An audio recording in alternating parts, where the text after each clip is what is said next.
We'll go ahead and get started. My name is Sarah Schaefer, and I'm with Top Producer Ag Web and Farm Journal, and I'll be your moderator for our webinar today. And so how today will work is that we will view a recorded presentation from Darren Frye, who spoke at the 2012 Top Producer Seminar in Chicago, Illinois this past January. And then at the end of the recording, we will have him live for a Q&A session. So during the webinar, you can type your questions into the comment area, and then during the Q&A session, I will ask those questions of Darren, and then we also have the opportunity, I can unmute you if you raise your hand, and you can ask your questions directly to Darren. So without further ado, we'll go ahead and begin the recording, and then just file your questions away, and we'll have those ready for Darren at the end of this recording and ready for our Q&A portion.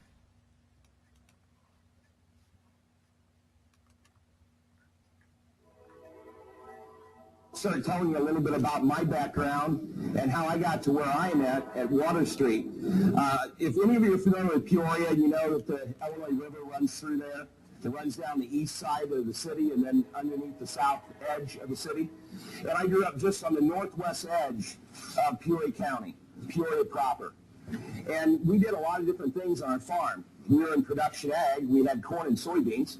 And we were fairly large farmers. In the 60s, we farmed about 1,000 acres, and our largest tractor was a 4020, a John Deere 4020, 90 horsepower. We're not a big tractor to farm 1,000 acres. We had several of them, 4010s, 3020, 3010s, that whole line of equipment. My passion growing up was really just the row crops. But my dad was passionate about poultry. So he raised turkeys. We had 30,000 turkeys. We had our own processing facility. And that meant we dressed them for Thanksgiving and Christmas. We also had 30,000 layers. Layers couldn't be where turkeys were because of disease. So they were about 8 miles north of our home farm at Dunlap. And we gathered those eggs, canned them, and sold those retail. So Dad was vertically integrated in both those businesses. We also had an apple orchard, a small orchard. It was only about 1,800 trees, about 10 to 12,000 bushel apples per year off of those trees, so vertically integrated there as well. There was a lot of stuff going on. There was 3 enterprises vertically integrated. There was 1,000 acres of farm ground. And my dad was passionate about one more thing, and that was aviation, because the Peoria Airport, when he was a little boy growing up, was on the North 80 of my grandma and grandpa's home 160. And Charles Lindbergh was the guy who flew the mail route, one of the guys, before he was famous, from St. Louis to Chicago with stops in Springfield and Peoria. And so Dad got to carry the mail. Dad got to meet the pilots. Dad was inspired by Charles Lindbergh and what he did 2 years later. So Dad was always about aviation. The whole Frye family was, and still are. And so Dad was passionate about these two things.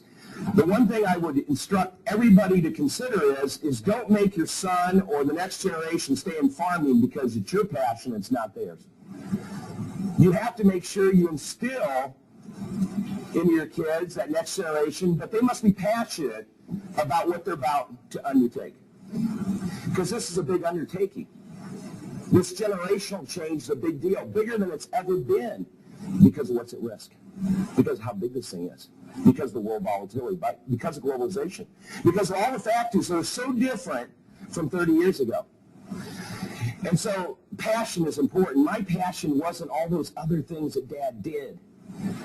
And being a Frye meant you're kind of independent, you're kind of stubborn, and you tend to try to get your point across.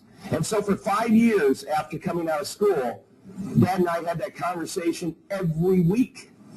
Somehow it happened every week. We talked about how we're going to grow the farm. Dad said, we're not going to grow the farm. We're going to have 500,000 layers. We're going to have more of this, more of that. I'm like, this doesn't really interest me. It doesn't get me all juiced up. So I left. There was 10 family members involved, 22 outside employees. So it was a successful farm. But I left to follow a different passion, and that was to work with farmers. If I can't farm, and I don't want the dust and the feathers and the manure, I'm going to go do something different. So I started agronomic business in 1987 that helped farmers grow crops more efficiently. So my background really, after the farm, was agronomy, growing crops. And then I got into this thing called risk management in marketing because 2 of my 55 clients said, man, you know a lot about markets. Why don't you help farmers with risk management? And I thought, why would I want to do that? Because I'd walk fields, and all they'd complain about is who? Their market advisor. That guy's an idiot. He told me to sell corn, and it went up. That guy didn't sell anything. I mean, I can't believe why he's bullish. We've gone down 50 cents. And I'm thinking, why would I want to be recognized as that person? I'm an extrovert, so I like people to accept me and like me. It's one of the fears of an extrovert. It's not being included, not being liked, being talked about in a negative way. We all have fears. That was mine. So after a couple years and another client, 2 clients, I didn't say that, it was not just one, it was 2, they didn't even know each other, suggested the same thing, you should get into this. So in 1994, that's what I did. Today, we run a business where we help farmers in many different areas. One of them, and the one I'm talking about today, is how to manage through change, which is the legacy piece of this. It's the estate side. But we work with financial services, crop insurance, risk management, all of those things to help farmers drive more profit to their bottom line. So I'm very passionate about working with producers. Our company's passionate about that, to help them through some of these tough decisions, because this is a big business now. Everybody agree with that? I mean, it's changed. The game has certainly changed. So if you went to college or your kids are in college right now, we're going to talk about some of the things that you either learned or they're learning right now. And it's going to center around financials. It's going to center around risk management, insurance services. So we're just going to have a little review here of those basics. The first thing is this financial piece. And you know, farmers, it's not sexy. Financials, crop insurance, it's not sexy. Markets, bragging about 750 corn, look, I sold all my corn, that's sexy. 300 bushel corn, it's sexy. Farmers love production. That's their passion. They love to produce. It's an afterthought to do some of these other things, but they're very necessary in today's agricultural business sector. You have to become more proficient at all of these things. And financials are key to this, because we look at 5 things when we look at financials for a producer. We look at long-term debt. What type of capital purchases, what type of term debt do you have? We look at short-term operating, short-term debt. Anything over 12 months is long, anything under 12 is short. We look at family living. A lot of people don't know how much they're spending to live. It's always smaller than what we come up with when we do this analysis, unless you're getting paid a salary from the corporation. And then we look at machinery replacement costs. And then we look at profit and expense of staying in business. How do we drive more of that to our bottom line? A lot of times farmers look at cost of goods sold, and that's what the cost of production is. There's more to it than that. Typically, farmers have a 50 to 75 cent higher break even than what they think. The first 250 financials in this year for 2012, any guesses on break even on corn? The average of 250 of our clients, we have over 1,000 clients. Anybody care to guess? It's all really good. 521. That's the average. I heard somebody say yesterday in one of the breakouts that it was like 430 to 460. I leaned over, my wife was sitting next to me, I said, boy, that's way off. If somebody thinks that it's 430 to 460 and they wait to sell and we have a big crop, and that's not what I'm here to talk about today, but they're going to be surprised when their financials get done and it was really 530 or 540 or 510 and they sold at 480 if they don't get this thing hedged. I'm kind of bearish, but I'm not bearish today. I feel like we'll get a rally in spring. But if everything goes right and we plant the acres, this thing is going down. This thing is going down. I agree with the guy who made comments on the stage. I didn't hear his name, didn't get the introduction, but he was the guy that talked yesterday right before the mixing hour that we had. And he talked to, he's from New York, I think. He's an economist or a broker. Vince, thank you. And I agreed with him. This is going to be a soft year. This is going to be a year of less volatility. I think it's going to be a year where if we don't get stuff sold, we've had 2 crops below trendline yield, can we get a third? Maybe, But I'm not bullish until I see a weather threat that threatens this 2012 crop. Break-evens are a lot higher. Margins have shrunk. You don't know that unless you're running good financials and you understand where you are. So we're looking for those 5 things, but then what does the producer get out of this? Well, he gets 5 things, and the first is a checkup. It's like going to the doctor. They take your blood pressure. They listen to the heartbeat. They take the pulse. They take blood. They take urine. They run all the analysis, and they tell you how you're doing. And they tell you what you need to do differently. And a checkup is like that on your financials, but then it ties into risk-bearing ability. See, if you're going to take crop insurance is such an important part of risk management. You need to take crop insurance not to make money on it. Maybe you do get an indemnity payment. 8 times out of 10, your indemnity payment comes from price erosion at the CBOT, at the CME. 2 times out of 10, it's from a yield decline. Now, we've had some of those in the Eastern Corn Belt. Too wet, got it in late, early frost, whatever it may be, drought, too hot in July. But the bottom line is typically you're going to get a payment because of price erosion, not because of yield. And we need to make sure that we cover our long-term debt, our short-term operating, and our family living so we don't dig a hole that we're 3 years or 5 years later filling in still. And that's what crop insurance is used for. High coverage levels this year, high base prices. I think December corn probably gets to 580 to 620 for a base price, somewhere in there.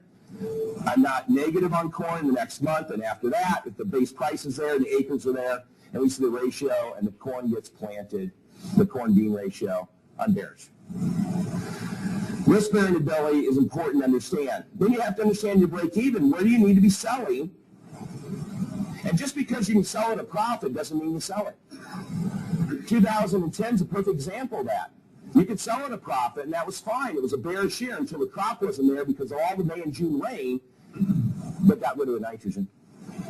And the crop did not have nitrogen to develop the proteins and transfer that into yield.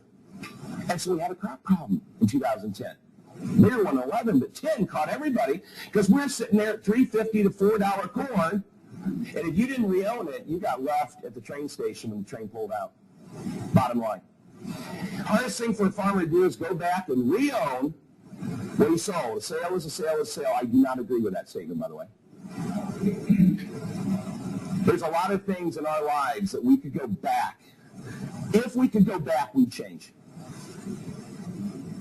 Sometimes just what I just said 10 minutes ago. Man, if I could take those words back, right? We've all done that, right? See, with options, we can go undo a sale when we find out we have new information. The crop's not there.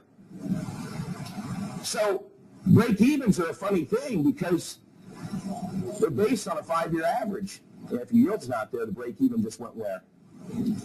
Up, right? So that's a moving target. So this is dynamic. You have to be flexible. You have to change. I'm going to give you one clue here to what will give you success the rest of your life. I'm not going to give you a clue. I'm going to give you the answer. I want you all to write it down. Here's your sustainable competitive advantage for the rest of your life. That is, you learn faster and you adapt quicker than the neighbor. That's it. That's it. We work with 1,200 farmers, and people say, what makes this group so successful over this farmer? And it's they do everything 3 to 5% better than everyone else. You have to learn faster and adapt quicker than your neighbor. That is your sustainable competitive advantage. If I am chased by a bear and I have a couple people with me, I don't have to outrun the bear. I just have to outrun those two. They're being chased as well. Now, some of you are looking at my stature and say, you're going to lose. I might trip them. I don't know. I probably am not going to outrun 2 people or the bear. I probably will be eaten. But the bottom line is you have to adapt quicker than your neighbor. That's the bottom line. Don't forget that. Live that out and you will be more successful. Guaranteed. See, 30 years ago, the information took several years to double. Probably 10 to 15 30 years ago. And now it's down to 18 months. The information in the world available to us is doubling. How do you keep up with all that stuff? We have to learn faster and adapt quicker than our neighbors. Making purchases on your farm strategically, capital purchases. My dad was very innovative. He passed away about 3.5 years ago. Born in 1915, grew up through the Depression, heard every story, walked uphill both ways, walked uphill to school and uphill home, right? Walked through 4 feet of snow to get there. I heard every story of how weather was, how hard it was, but my dad was a great guy. But he had so many good ideas. He always had 10 things he wanted to do and only money for 3. He always had way more ideas than he had capital. Successful guy, but very innovative. Even into his 60s and 70s and 80s, always reading. Well, one of the things that's hard to decide is which idea do we implement? But if you use feasibility studies, boy, can you make some good decisions, because it measures net present value and internal rates of return, and it helps you to understand which one of these projects should I go for first. Most of our decisions are made emotionally. Unfortunately, they are, instead of factually, instead of logically. See, emotion moves us. It's the passion that drives us. But are you making decisions strategically? And then, of course, report card, it's just a series of these checkups so you can see, man, my cholesterol's coming down. My blood pressure's getting better. My heart rate's up, or whatever direction it's going. And so this is the story of working capital, return on equity, machinery inventory, labor cost per acre. All those things are able to be measured on that financial and then recorded so you can see the trend. So what are the metrics? Well, working capital. Write this down. We want to see producers over 40% working capital of gross revenue. So you take your current assets minus your current liabilities. That's your working capital. And then you tie that into your gross receipts. And we want that 40% or more. The average of our entire client base this year is 47.5%. That's decent. That's decent. Farmers are healthy today. Revenues have been great. Farm revenue is up.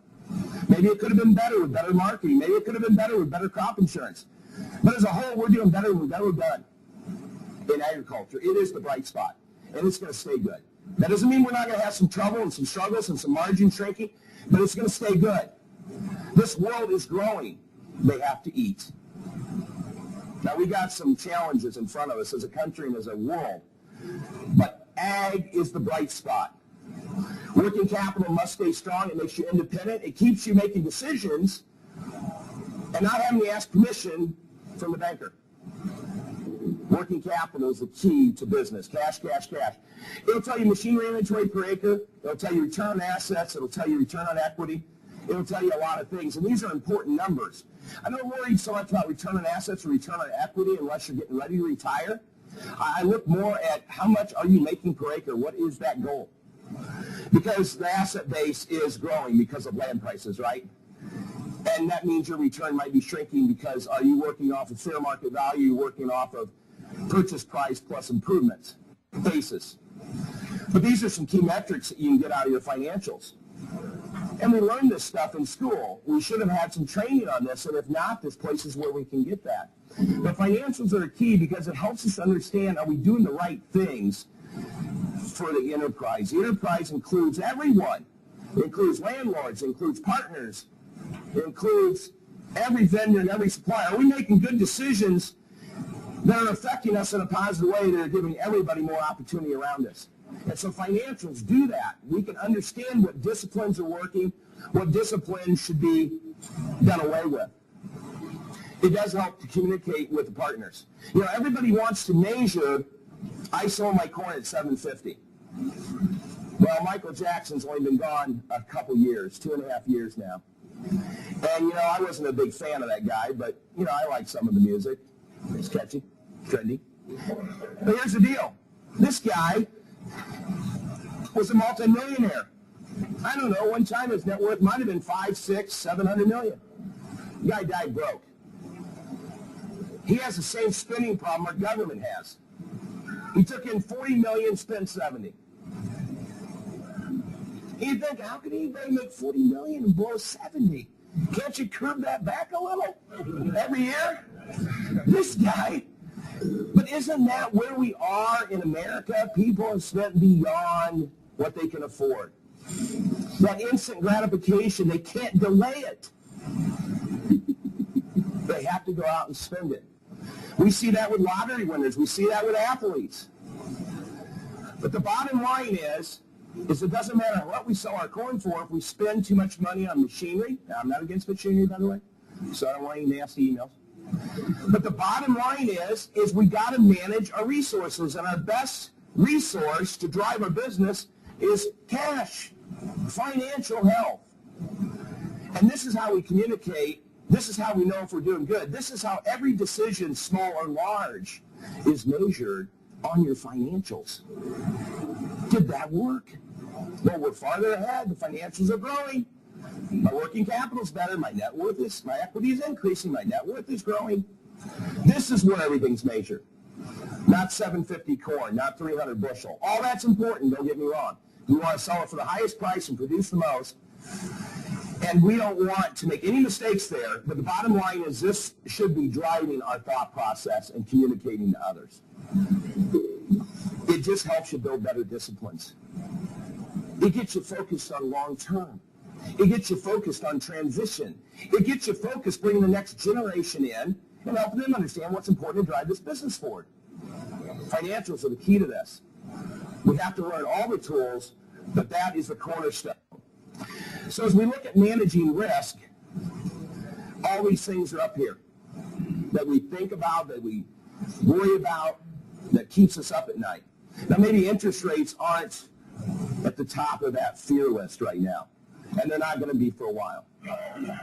Maybe it's weather. Maybe it's rising input costs, shrinking margins. Maybe it's securing land. Maybe it's prices of the commodities.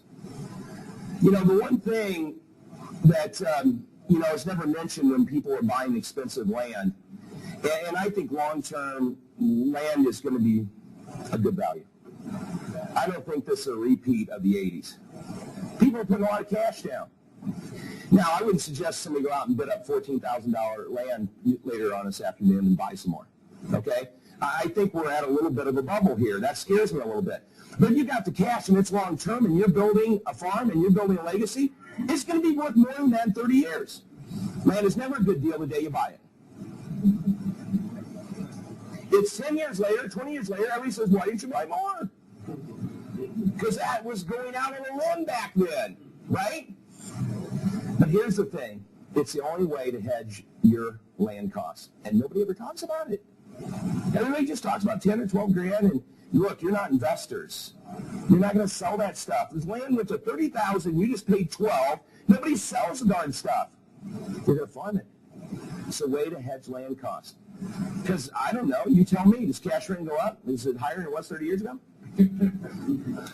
It's insane, isn't it? It's out of control. So, land might be one of your fears. How do I grow? I want to bring the next generation in. And we're going to talk about how to do that, but it's all about relationships. It's all about that relationship capital. You must understand the tools. So you got financials, you got crop insurance, insurance services, endorsements. You have to understand the marketing, the risk management, how all this ties together. But let me tell you what's most important, and that is your production. I've never seen a farmer in financial trouble. We've helped a lot out of financial trouble. We have people, unfortunately, sometimes come to us when they've been bleeding out for a long time. And they are on their knees and they're saying, help me. Well, it's much easier to help somebody that has 4 quarts of blood still in them versus 1 or a pint left. And they'll say, I need help. I'm willing to change. Now, there's 2 ways you change. You can write this down. It never changes from these 2. And that is the pain of staying the same has got to become greater than the pain, or the pain of staying the same has got to become greater than the pain of change. My golly, I've been resisting this. I've been stubborn. I've not wanted to do it. But I'm willing to now because I've lost a lot. The pain of staying the same has got to become greater than the pain of change. And that is the hardest one to get into, but once you do, you learn from that because it is so painful. We resist that. until it gets too late sometimes. Here's the other way, proactively learn a better way. I talked about your sustainable competitive advantage, and that is learn a better way. Be proactive in your learning. Be reflective about what you're doing and how stubborn you are and what you're not willing to give up and what you're not willing to accept your ego and give it up. Learn a better way before it's too late. It's just not financial. It's just everything. It's in relationships. It's maybe things that have never been settled with a generation to come or your dad. Give up on it. Go fix it. Don't wait until it's too late. Don't live with regrets. Go fix it. You see, the fact of the matter is we got to adopt and we got to adapt and we got to learn these tools. We got to be open-minded and ready to change. Now, we're going to switch gears. Those are the things you probably know a lot about, have learned a lot about. Let's talk about the real warm and fuzzy things called relationships. This is a tough one. This is a tough one because we all communicate so differently. One of the employees from my company, Dean Hefton, he's the director of development, he gave a talk on this at Tomorrow's Top Producer. And he talked about our personality differences and how to communicate. But see, not everybody's like me. Not everybody's an extrovert. Some of us are more type A and dominant. Now, I can be that, but I'm typically an extrovert, but I'm also dominant. But some of us are very patient people. We're planners. I'm not. While they're planning, I could have done it already, right? Let's go. I'm impatient. And see, these differences, and I'm not a detailer. I'm not the guy who has to know everything before he makes a decision. I make it a lot on gut. This seems right. I've learned enough. I'm ready to move. Let's go. What are we waiting on? I'm creative. I like change. High conformists, detailers, they don't like change. They sit up at night trying to stop people like me that sit up at night trying to create change to turn their world upside down, right? That's the opposites that we are. And then we throw relationships into here, and what are the challenges that we have? How do we manage employees? See, consolidation's been going on since the Great Depression. Farm sizes are getting bigger. There's less of them. How do we manage employees? We got to hire them. Most of you have them in here. You complain about them too, just like your market advisor. But if you got a good one, you got to keep them, right? And other people are looking for good ones.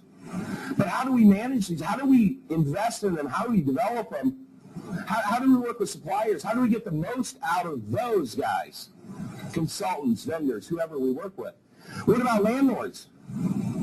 You know, we have farmers come to us and say, you know, boy, I'm worried about, you know, keeping the land. The landlord and I don't have the best relationship. Well, what are you doing about it? We got to be proactive here so we can put a plan together to go and attack that and build that relationship. And more importantly, how do you get that landlord or their children to transition that land to the next generation? How do you keep the next generation involved? Because land is going to be hard to keep. So what about these relationships? What about these relationships? What about leadership? Here's a book I want you to read. It's called The Leadership Challenge. Posner and Cousy wrote it. It's got 5 behaviors. First behavior of leadership is model the way. You cannot tell people how to act if you're not willing to model it for them. The second, inspire to share vision and list them into the movement, the cause, the operation, the vision statement, the mission statement. The third behavior is challenge the process, not the status quo. I don't care how grandpa did it forever or dad. Is this the right thing we should be doing today in 2012? Challenge the process. Third is enable others to act. And the fourth is encourage the heart. Because you got to empower people, and then you got to encourage them because the journey is long. Very important. Leadership. Are we developing leaders? Are we developing our own leadership? Are we challenged by that?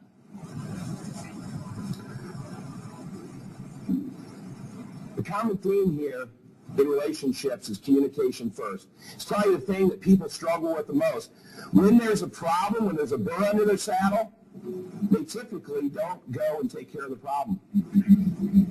People procrastinate. They think if I pull up the carpet and sweep it under, it'll go away. Patient people do this. They're gunny sackers. They don't confront the issues that face people. My wife is here, and she's a high patient. I'm a high impatient. I don't know where Becky is. She came up here and gave me this list. My wife rarely ever gets upset. Now, she's a redhead, so they get a bad rap, not being upset. They can get really angry. It's scary. But it has nothing to do with red hair. It has to do with she's a high patient. And you know what? When I push her too far, it might take 2 years for her to fill up that gunny sack. It might take 5. But when she stands up on the table and dumps it out, it's the wrath of, whew, she can go off, okay? And see, I can do that in regular spurts. So he's like, Darren, he's like, he erupts every day, and he doesn't mean anything by it. Becky's scary because you don't ever see it, okay? But communication is important to have that regular, here's what's on my mind, here's how you hurt me yesterday, here's something I'd like to talk through with you, here's something I'd like to work on in our relationship. And this is difficult on the farm. My dad, growing up, you had to become a mind reader to know what he was thinking. He never said much. And when he said it, you better listen. Hey, he's a great guy.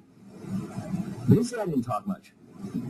I talk way more than my dad, my grandpa, probably his dad and grandpa. I mean, I'm kind of a talker. I want to work things out. I'm an extrovert. Dad wasn't. So these personalities make a difference in how we're communicating, because this leads to accountability, and then it leads to trust. And if we go down this road and we don't develop accountability or trust, we're going to sink our farm operation. There's no doubt about it. You've got to work with all these relationships and move this thing forward. Now, I jumped off of that production I was going to tell you about. I'm going to go back and grab it real quick. I usually don't lose my train of thought like that, but the most important thing you do is production. You're passionate about it. Second is crop insurance, if you want to write this down. Third is marketing. The fourth is financials. I've helped a lot of people. Our company's helped a lot of people. We never had anybody go out of business because of poor marketing, by the way. It's always a production problem. Always. See, it's a production problem that leads to I wasn't insured properly, which leads to I had 50% sold, and now I got 100% sold because of the production problem that wasn't properly insured. And now the market, because it was a widespread problem, the market is higher by $2 or $3. I got a heck of a problem here. Always started with production. This is how important production is. And we've been struggling, haven't we, on corn? We've been struggling in the Eastern Corn Belt. Whether it's nutrient cycling, whether it's residue, whatever, we've been struggling. And so production is the most important thing you can do, and that's where your focus is. But just know that farmers don't go broke because of poor marketing. They get in financial trouble because they didn't produce a crop. Same way in livestock, same way in anything. You don't produce, you have nothing to sell. You better sell it for $15 a kernel if you don't have produce, you have nothing to sell. You better sell it for $15 a kernel if you don't have much. Because you need a lot of revenue at that point. Okay, going back to communication here, one of the books that you can read after Leadership Challenge is Crucial Conversations.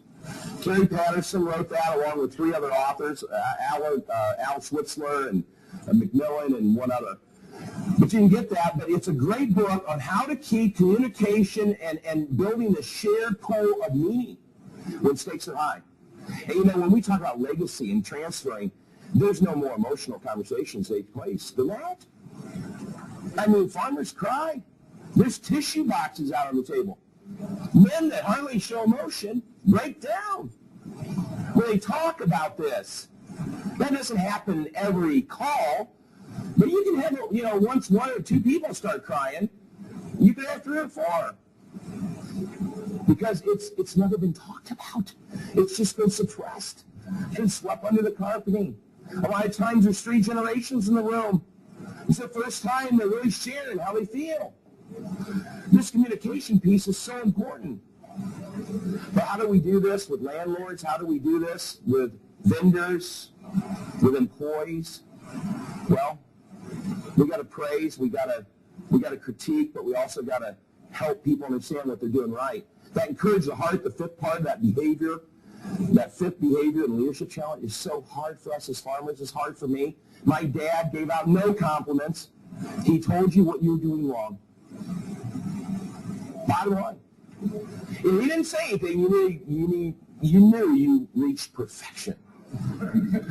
Right? But he would tell you, you didn't do that right. Here's what you could have done differently. Why'd you do it that way? Now, we grew up in this family, and we got along, and I really respect my parents. Both are not here anymore. But really, he wasn't big on compliments. But that's what he learned, because his dad never gave him a compliment. But we need to be quick to praise and positively reward people for jobs well done. But we also need to help them learn and give them critical feedback and help them reflect. And the same thing with landlords. We need to help them understand their disappointments, our appreciation of them letting us lease their land. We need to document things so that we're clear, so that we never have miscommunications, because when we don't document and we forget, then that's where disappointments come in, and that's where hurt feelings can come from. And so communication is so important. That's going to lead to accountability. And when you lead to accountability, people really do want to be held accountable. They want to do a good job. But a lot of times, we don't keep people accountable on the farm. We don't set clear expectations, and then we don't hold them accountable. People want to do good things. I think 99.5% of all the people I've ever met want to do good things. Sometimes they do bad things because they don't know what they should be doing. But how do we put better processes in place so that people understand what they're supposed to do? I ask farmers when they come into client forums at Water Street, do you have a training manual? Training manual? What's a training manual? Right? But you know, when the kid grows up, he learns from 4 and 6 and 8 and 12, and he sees dad doing all these things. When you get a new employee, they don't know where the North 80 is. They don't know which bin you're talking about. They don't know where the pipe wrench is. They're just starting. Do you have a way of training people so they can be productive and hold them accountable for that? Do you give performance reviews to your landlords? Or rather, do they give you a performance review? Do you ask them for feedback? How am I doing? Am I meeting your expectation? What in your mind defines success when it comes to this relationship that we have with me renting your land? Because I want to stay renting your land. See, that's the key to it. I already told you about crucial conversations. It's about communication. It's about building trust. It's about keeping that shared pool of meaning growing while stakes are high. And nothing's higher than the transfer of the knowledge and the wealth of a farm. Nothing is higher as far as stakes to make sure that goes right, to make sure that taxes are done right, to make sure that you're not caught because somebody was incompetent when they put this plan together. So critical to do. So how do you keep that conversation going? Well, and how do you spend social time? You have to work at this. You know, we're isolated as farmers, a lot of us. I mean, these are great conferences, so you can come and you can network, and you can learn about other people and what they're doing in their other areas of geography. But, you know, a lot of times we're pretty isolated. We get back to the day-to-day. We get sucked in to the day-to-day. It's urgent. Maybe not as important, but urgent. We get into planning. We think of nothing else but get the crop in. We get focused as single taskers on trying to get one thing done. What are we doing to build that credit with these important relationships? And it takes social settings to do that, where people can get away from the operation, where they can relax, where they can be themselves, where they can think openly, be open-minded. Toxic employees. These are the three. This is out of Business Harvard Review. These are the three. When you figure out you got to know it all and he won't change, then he's a victim. You're always hearing about what went wrong in his life and how unfair life is, and blah, blah, blah, blah, blah. Non-believers, always doubting, have a nice meeting, planning meeting. 2 of them leave, and they're trying to get consensus out behind you, talking. You think that'll work? I think Darren's lost his mind. Yeah, me too. It's fine to have an opinion, but if you don't have the courage to share it here, don't talk about it after the meeting. I'd say something else, but we have women in here. Have some courage, right? thinking, what was he going to say? But these are the three that we got to deal with. Now, do you just fire somebody because of one of these? No, you help them first by making them aware, because sometimes we're not aware. My wife is the greatest at this for me. She'll say, that didn't sound the best. That didn't shine a bright light on you. And I'd say, because I'm an extrovert. On a scale of 1 to 10, 10 being horrible, what was it? I hope she said a 1 or 2, you know. Kind of like a 9. Oh, right? But we need that feedback. And people need it, just like I need it. And so we help them. Do you know that a lot of times you're doubting Thomas? And you know, people look up to you here at the farm. And when you're a doubting Thomas, you're a detractor. I need something different out of you. See, if somebody won't improve after they're aware of the problem, then they go on a personal improvement program, and if they can't change the behavior, they're gone. You can't afford to keep them. They're not good help. These are the three that you got to get rid of if you're going to grow a strong organization and get things done. Personal accountability. Here's the last book I'll give you. QBQ. QBQ. Question behind question. John Miller wrote this. It's on personal accountability, personal responsibility. It's an easy read. I'd recommend you read it every year. It takes about 30 minutes if you're a fast reader, hour and a half if you're really meticulous and want to read over and over, maybe a few quotes, pages again. But it's a quick read. QBQ. How do we take responsibility for our own actions? That's what's wrong with our government today. It's his fault. It's their fault. It's not my fault. Okay? We have to be more responsible and more accountable. And this book really helps you reframe the question. Instead of saying things like, when is this ever going to change around here? You might want to ask yourself, how can I author change around here? So that brings the responsibility to me instead of, when's Dad going to do something different about this? When's Son going to do something different about this? How can I make a difference? What can I do to change this process? So it's what we start our questions as we talk to ourselves. It's how we reframe that in our mind. The personal accountability, it's the foundation for leadership. And just to wrap up here, this training next generation is so important. You know, you might not have all the tools that they're going to need. You might not have to learn them, but they're going to need them, the next generation. I'll tell you why, farming changed. It used to be you just produced a good crop. There was 10 cents of variation in commodity prices. Insurance wasn't a big deal. There wasn't this volatility. Government supports were there. The safety net was close. LDPs and all the things, all the set-aside PIC, everything we've ever seen, there was always some safety net. Today, that's just not true. And this next generation, including everybody in this room, but the next generation, they got to become proficient at these tools. They got to learn and adapt quicker than their neighbor. That's how they're going to grow. That's how they're going to have a sustainable competitive advantage. So they got to demonstrate responsibility. Give your children, give the next generation opportunities to demonstrate leadership, demonstrate responsibility. There's tons of organizations outside the farm, and they should be involved in them. And I'm not talking just 4-H and FFA and all those things. Get them in Toastmasters. Get them in different things going on in the community. Help them demonstrate leadership.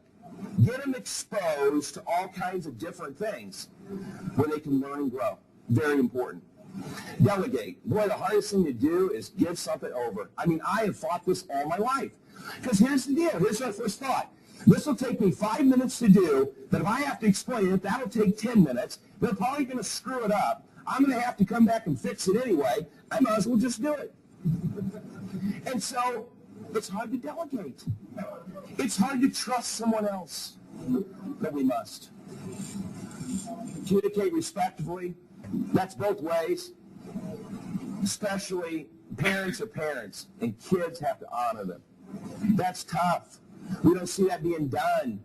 We speak out. We speak against. This is unfair. Look at the occupiers and the protesters. Life's so unfair. Grow up. Grow up. You want to get a good YouTube video of that? Go to 3.5 Days by Bill Whittle, Afterburner. 3.5 days. Write that down. You'll get a kick. It's a 5.5-minute video, and he explains what's wrong in the minds of these protesters. It'll give you a different perspective on that issue. What was the guy's name? Bill Whittle. 3.5 days. He said he can solve the problem. He just needs 3.5 days. It's about giving them a different perspective. But we must communicate and communicate in a respectful way. It's understanding your kids' values. Help them understand yours. Help them understand your dreams and your goals and your vision, and help understand theirs. Ask questions. Sit down and talk about this. Take an hour away from the urgent and the busy and go have a cup of coffee. Do something different. It'll blow their mind. What are we doing here? Well, we're going to talk. Talk about what? They'll be surprised. Communicate your vision. You don't always have to be right. Boy, it's nice to be right, isn't it? Boy, as men, we want to be right, don't we? We got these things called egos. Oh, it hurts to be wrong. What's worse, when we're wrong and we defend that we're really right, everybody knows we're wrong. That's terrible. I've been there. Whew. More pain's coming. Be an enthusiastic learner and adopt technology. I mean, we talked about learning, adapting, but this technology piece, I mean, things are moving. Things are moving quickly. You can do some reverse mentoring here if you're the young person with the technology advantage you have. You can do some student stuff if your kid can help you. Because, we can learn. I mean, when my iPhone gets all screwed up, I hand it to my daughter and my son. They both have one. And I say, here, fix this. I don't know what's wrong with it. Now, I could probably fix it, but I'm not going to spend an hour doing it. And they have it right, it's fixed. Well, that's good. How'd you do that? I don't. I'll just do it the next time for you. It's good stuff, though. It's reverse mentoring. So how do we adapt and adopt quicker than our neighbor? See, this fear of losing or giving up some of the farm or maintaining success or getting the skilled training and labor to the next generation, this is all what we've been talking about. It's about involving them. It's about helping them learn the tools. It's about passing it on. What we want to do is we want to know it all, and someday we'll tell you. We got to involve them. We got to get them involved and help them with this process, have them help us. None of those things should be feared if we have the courage to make the changes to develop them. And that's what this is about. This is about letting them make some marketing decisions. Ooh, that's scary. What do you think about crop insurance? What do you think about these new hybrids, traits, technology? Have them be part of those planning and management and strategic decisions. And you'll address those things, and they won't be fears anymore. We don't have fearlessness as one of our core values. We have courage in our company because every man and every woman has fears. We all have them. So how can we be fearless? I have fears. I have fears I used to not have. I used to walk around on high things at the farm. I mean, with no ropes or nothing. A U-tube, 50 foot in the air, and just walk across it a foot wide. No big deal. Today, I get like on a 50-story building, I look over and see, we change. Even things we used to not be afraid of, we can be afraid of. We have fear, but do you have the courage to overcome? And that's key to it. There's only two things that you can control in your whole life. What are they? It's not your wife. It's not your kids. What is it? Yourself? Yeah, and I would say attitude, right? I say time and attitude. That's the only two things you can control. Now, we don't have the same amount of time on this earth. But today it's got 24 hours in it, and this week's got 7 days, and you all have the same amount of time I do to do something different, do something productive. And so if you think about that, don't let your thoughts be consumed by things outside your control, outside influences. The government's going to end 2012. The world's going to end on December 21st. I haven't thought about it. I'm going to make this the best year ever if it ends on December 21st. I don't believe that's going to happen, by the way. But don't be consumed by anything that's out of your control. Do something about things you control. Leave the rest to chance or to whatever, because it doesn't matter. My mom had a saying, 98% of what you worry about, Darren, never happens. Why do you worry? It helped me a lot when I was a kid. I'd worry about stuff. I'm not a worrier today.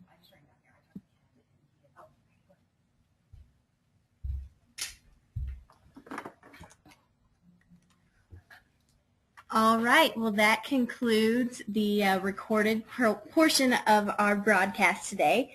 And so you can go ahead and type your questions into the question field. Darren, we'll go ahead. If you want to take a few minutes and introduce yourself, then I'll get the questions ready for you. Okay, can you hear me? Yes. Okay, that sounds great. My name's Darren Frye, and I serve as President and CEO of Water Street Solutions. And like my bio at the beginning said, we started the business in 1994, 18 years ago. And the purpose of us starting the business was basically to improve the decision-making of growers that traditionally, because of their passion, because of their concern for agriculture, is focused more on production. And it's less exciting, less interesting for them to manage some of those other parts of the business. And so our company was founded on the concept of, really eradicating uncertainty and improving that decision-making by education, creating different successes, and we do it through that integrated approach to these three areas: finance, insurance services, and marketing. So appreciate having the opportunity to be on here, Heather. So that's a little bit about me. Great.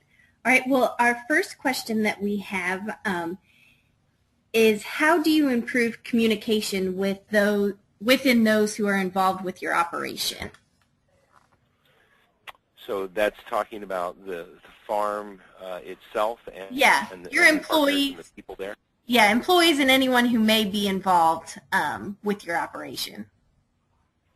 Well, the biggest thing is to make sure that you like the people that you're working with. Obviously, you're going to improve those communications. Sounds like it's pretty elementary, but liking people is very important. And if you really don't like somebody, you're not going to communicate well. You're not going to trust. But likability is first. And then the second thing would be, what we do with our growers is help them define what they expect, whether that's from an employee or from their supplier or from a consultant or from the other partners.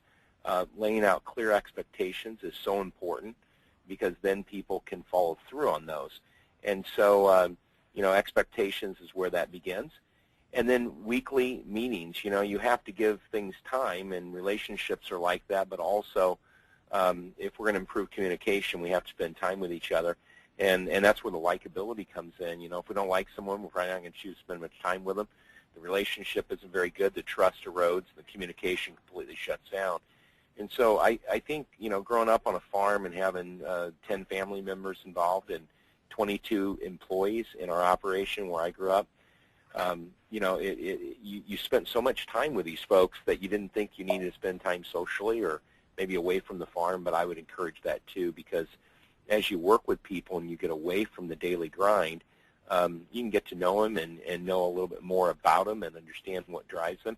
And I think a lot can be learned in social settings. So, those are all some different strategies that we would try to employ, not only here at Water Street for our own internal communication, but also some of those things that we would challenge the grower and try to change the thinking behind, maybe how they're doing things today and how they could be doing them in the future to get better results. And that's what you're really after, is better results, more consistency, and obviously a peace of mind that people are getting along. There's a harmonious, work environment, and that's what I think we all would like to see. Sometimes we want that, but we get something different, and it's because we didn't put the effort in to plan it and to be intentional about it. Great, that's good advice. As kind of a follow-up question to that, you spoke in the presentation about how important your relationships with landlords are, and I was wondering if you have any advice on how to build a better relationship with existing landlords and how that could even help you find new landlords. Well, the best advice is probably what some of our growers have been doing and some of our coaching around that. But one strategy would be, and what really works is asking growers for feedback, growers asking landlords for feedback. Landlords have a pretty valuable asset there, and we know that it's more valuable today than ever. It's grown from, being worth $2,000 or $3,000 an acre back in the 80s after the collapse there of the early 80s, all the way to, above $10,000 depending on where you are in the country. And so this is an asset that's grown, 5 times in the last, let's say 30 years, 25, 30 years. And sometimes landlords don't feel appreciated, and one way to help them feel appreciated, not only is a good relationship and know their family and send them a birthday card or understand what they really love and maybe getting them a Christmas present or something like that.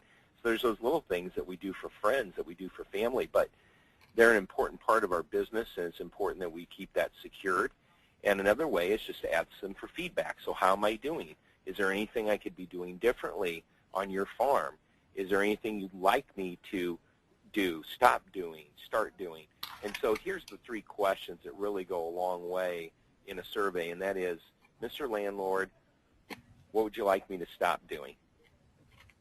Mr. Landlord, what would you like to see me start doing? And Mr. Landlord, what am I doing that you'd like to make sure I continue doing? And I think those are really good questions. Now, there's other questions that go on that survey for feedback, but you know, it's a great question to ask clients too when we work with them from Water Street to the client perspective, because we can't assume that clients like the job we're doing, and we can't assume what we're doing is always right, and we can't assume what we stopped doing a few years ago shouldn't have been brought back because it was really a valuable part. And so by asking for that feedback, people will give you an idea of what to start, what to stop, and what to continue, what they really enjoy. And it's going to be different for every landlord, just like it's different for every employee, it's different for every client. We're all different people, and that's what makes the world go around. So, you know, just being open, being transparent, being vulnerable is an important part of this. And a lot of us, because, you know, we're successful, especially agriculture today, there's a good feeling about, you know, not feeling vulnerable. You know, I'm independent, I've made it type of thing. But, you know, being vulnerable really builds rapport with people because you become transparent. And if you look at politicians today, not to make this political, but I talk to a lot of people, and here's what people don't like about politicians. They don't seem real. They're not human. They're not touchable. They have different rules. They're not transparent. They certainly aren't vulnerable to the constituents who elected them. And so when you think about this, vulnerability is a good thing if used right, and that's just being open and candid and willing to listen and not be defensive. And I think those are great ways to achieve a better relationship, a stronger foothold on that land, which is such an important resource for us as farmers. Great. All right, well, this will be last call for questions from the audience. While you all are thinking of those, I have a marketing question for you, Darren.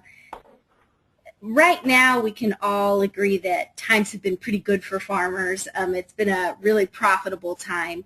I wondered if you had any advice for how farmers can financially prepare their operations for maybe the bad times that could be looming in the near or distant future. Yeah, you know, that's a great question. We are moving from a place of larger margins into probably an area of shrinking margins here over the next year or two. And, you know, the biggest thing, the big stones to make sure you get, you know, in the jar first would be just understand your financials, what the long-term break-evens are. The second thing is making sure that you have the highest coverage level of insurance you can possibly take. And while we sell insurance, we also consult with people that don't buy their insurance here, regardless of whether we have the sale or not. We know that tying it to marketing, having a high coverage level helps farmers to make decisions in a calmer way. Also, they can wait farther in the year to make those decisions, see what weather and spring and summer has to offer. But I also think in addition to the right insurance, a person has to be more aggressive this year. And as we look at the overall picture starting in January, February each year, you know, there are some years that look more friendly. There's other years that look more bearish. And this is certainly a year that looks more bearish because of the problems in the EU, the problems here at home with debt and deficit, the problems with just the Chinese maybe coming a little off their bubble. I'm not saying they got an economic issue or worry, but they certainly don't quite have the shine and the frosting that they did a year ago. And so all that speaks toward maybe being a little bit more defensive. And so this is a year to have things more forward contracted and more protected than the past couple years and to be pretty aggressive. And people can do that through the different tools, whether that's cash contracts or options and futures. But I'm bearish this year, and I'm going to remain bearish until we prove we can't grow a crop. And we've had a couple bad years in a row, and I believe this year the probabilities of having another poor corn crop are slim to none, but it could happen, and you have to keep an open mind. And if it does happen, we'll take corn a lot higher from these levels. If it doesn't happen and we get a big crop with a lot of acres, obviously the price is going to be closer to 4 than it is 5. And if we don't get that crop, it'll be closer to 8 than it is 6. And so there's a lot of variation here based on, not so much acres, but what will this crop size be based on weather? And right now, I think everybody's got to lean toward a bigger crop because of La Nina breaking down and some of those things we look at in the forecast. So be aggressive, know your numbers, make sure you have your insurance tied in, and sell often this year and sell early, because I think there's going to be opportunities to capture better prices now than farther into summer. The one caveat to this is if we run into a crop problem, the farmer must re-own what he sold, because prices can go a lot higher. Hopefully that makes some sense. I know I covered a lot of information quickly there, but I'm bearish. But if we have a crop problem, you have to turn quickly and re-own what you sold. Great. All right. Well, Darren, we thank you so much for providing all this insight and answering our questions this afternoon. So with that, this concludes our afternoon broadcast. And Darren, thank you again. Thank you so much. Bye-bye. Bye.